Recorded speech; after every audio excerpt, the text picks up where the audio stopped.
Hello and welcome to Choice Online Academy. I am Medha Nitin Manjiri and here with yet another video on physics.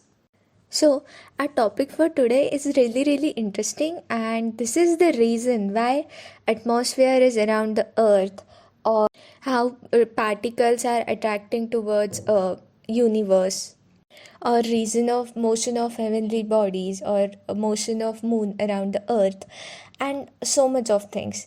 So, exactly, you guessed it right. Our topic for today is all about gravitation. So, there are many theories for this, like many discoveries, many assumptions for this, starting from Aryabhat, a famous Indian astronomer and mathematician who studied motion of this celestial body in detail and wrote his conclusion that how Earth revolves around its own axis. Then after that, Tycho and Kepler came into picture, and they discussed three laws which we are also going to study.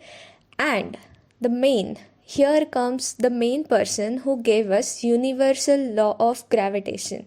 Exactly, Newton. We all know the famous apple story, but it started with a slightly different track. So, as we are sitting at our home right now, Newton had to sit in his home due to plague for indefinite period. His college was closed, and he discovered several things during that period. So, one of the main discovery which he made that about motion of moon and discovered acceleration of the moon. So, the first question after that discovery in front of him was, what is that force which is actually producing this acceleration? Then he made some assumptions and he came to conclusion that this acceleration is towards center of the orbit, means towards center of the earth. And then this apple story happened, means he was sitting under the tree, apple fell down, and then it sparked that earth is attracting all the bodies towards its center. But the next few questions, so what is the exact law for proving all this force? And for formulating that law, he made several assumptions, like he compared acceleration of apple and acceleration of moon. Then he compared the distance between moon from the earth and distance between apple from the earth. Then he took some ratios and he came to conclusion that acceleration of a body towards the earth is inversely proportional to the square of distance between a body and center of the earth. Then another assumption that force is mass times acceleration, and so force is also proportional to mass of that body. Then due to third law of motion, the force on the body due to earth must be equal to the force on the earth due to that body. So hence both masses, like mass of that body and mass of the earth, is really important. And here we come to the conclusion, that is universal law of gravitation, which we also called as Newton's law of gravitation.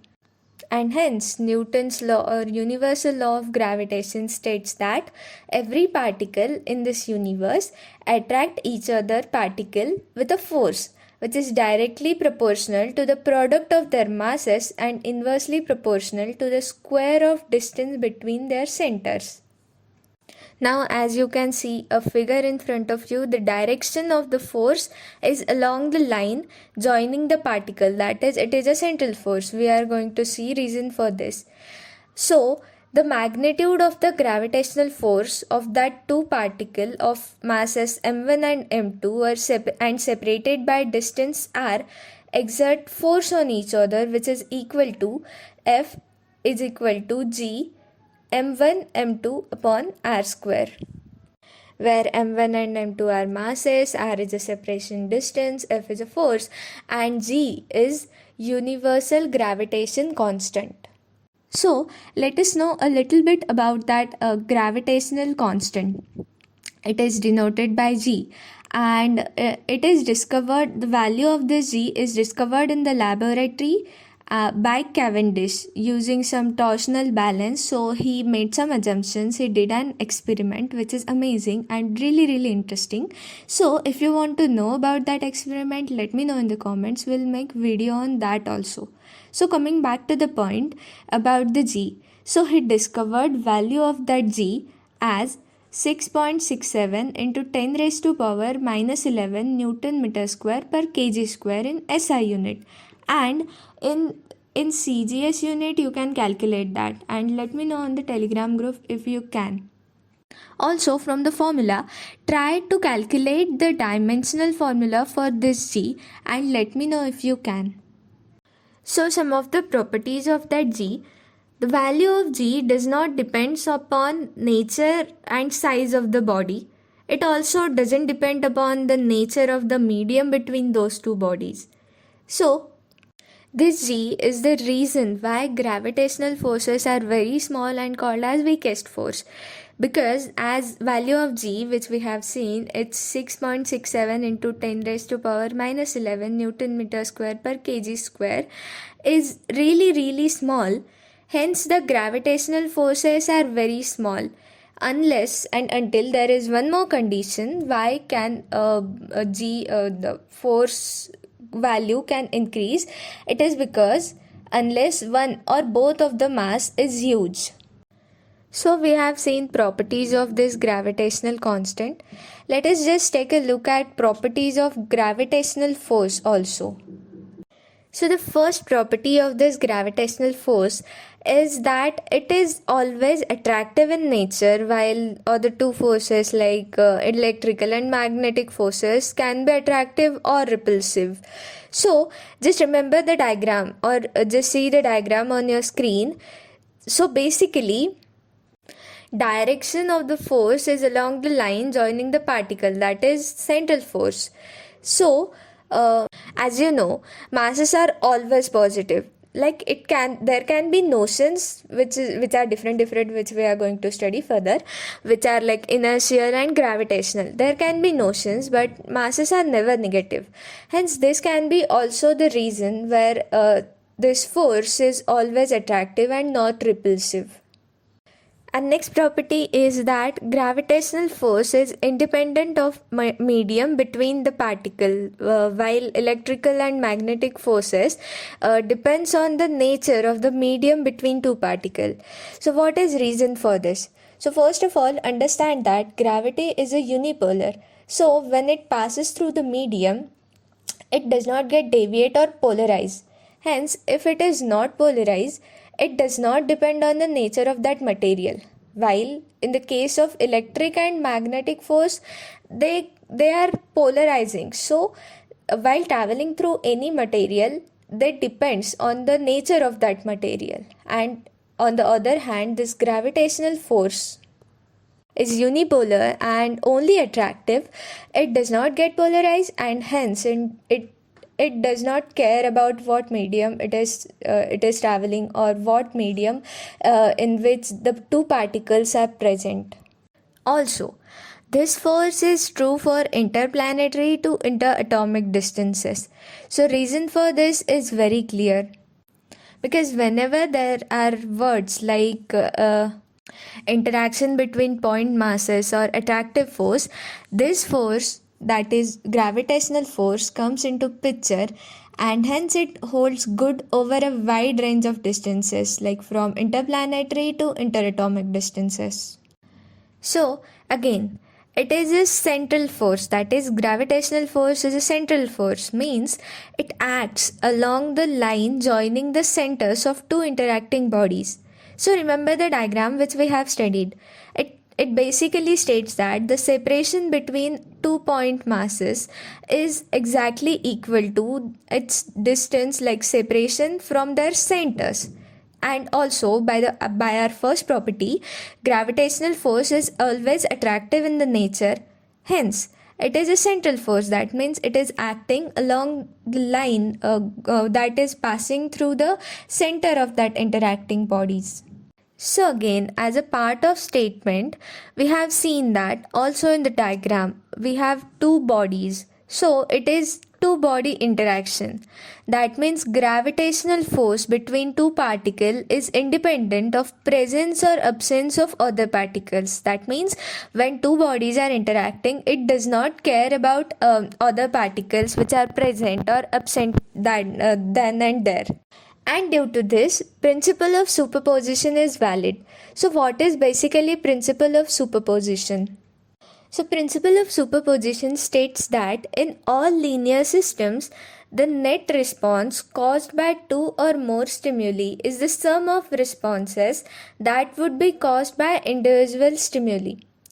Kind of difficult, right? But don't worry, the syllabus is yet to come. I'm just telling you for understanding purpose. Here our response is force. So that means the force on a particle due to number of particle, that means force on a particular particle due to n number of particle, is the resultant force. That means resultant force can be calculated by just summing up individual forces acted by that individual particle on that single particle. And hence here principle of superposition is working. Again, as we have seen in the property of gravitational constant, gravitational force is the weakest force in nature, and reason for this is a really small value of that universal gravitational constant. This force is the weakest of all four forces. Now, gravitational force is a conservative force. That means work done by it is path independent. So let us just understand more about this conservative force. So this conservative force is that here work is only determined by the final displacement of that particular object, and it is not dependent on the path of that particular displacement.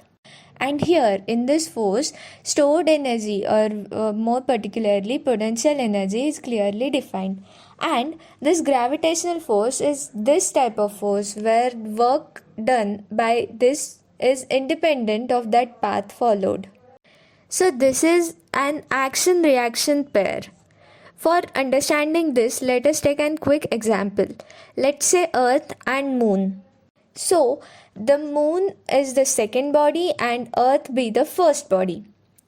Now we have seen in the statement, in the assumptions that he made, actually this property came from what assumption he made. So the force with which one body, that means Earth, is attracting the second body, that means Moon, is equal to the force with which second body, that means our Moon, is attracting the Earth. So this is like Newton's third laws of motion. Every action there is an equal and opposite reaction, hence this force is an action-reaction pair. As we are discussing this gravitational force, there is a very important concept and on which we are going to make our next video. But before that, before going, just a quick introduction about that concept, and that is none other than acceleration due to gravity. So now understand the definition of two things. The force of attraction exerted by Earth on a body is gravitational pull or gravity, as we have studied in last some minutes. Then, acceleration produced in the motion of that body under the effect of gravity is known as acceleration due to gravity, and it is denoted by small g. And value of this small g, that means average value of this small g on the surface of the Earth at mean sea level, is 9.81 meter per second square. So there is quite a derivation for this formula and all, and it is very interesting. Also there are variations of this g with the height and with different position on due to the shape of the Earth, and we are actually going to see that in the next video.